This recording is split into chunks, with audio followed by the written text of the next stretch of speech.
تمرير الكرة، يعني زانا عادل المعروف بزانا علي، عاد زانا علي، زانا عادل، بيتر سدد، جول. الله،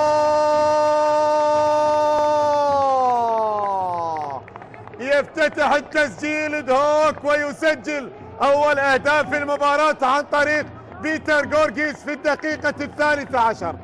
في الدقيقة 13 صقور الجبال يفتتحون باب التسجيل والهدف الأول عن طريق اللاعب المثالي بيتر جورجيس.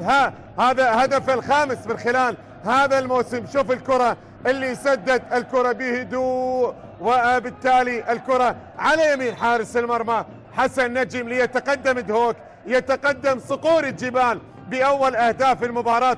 هدف مقابل لا شيء الآن، هدف مقابل لا شيء الآن، هدف يأتي وهدف سيغير من واقع المباراة، سيجعل المباراة مغايرة، سيجعل المباراة.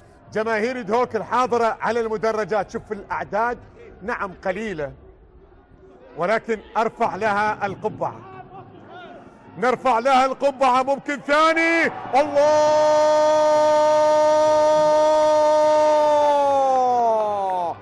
جول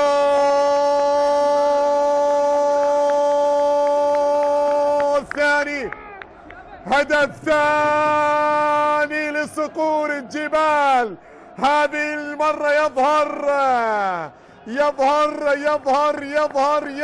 يظهر القادم من السامبا، اللاعب البرازيلي مارلون يسجل الثاني. هدف في الدقيقة 14 وهدف في الدقيقة 15 لدهوك. الضيوف يقدمون مباراة كبيرة، هدف بعد هدف وهدف تلو الآخر. الآن يسجل الهدف الثاني بالنسبة لفريق دهوك، هذه المرة من البرازيلي الوافد الجديد مارلون، وبالتالي ابن السامبا يظهر الآن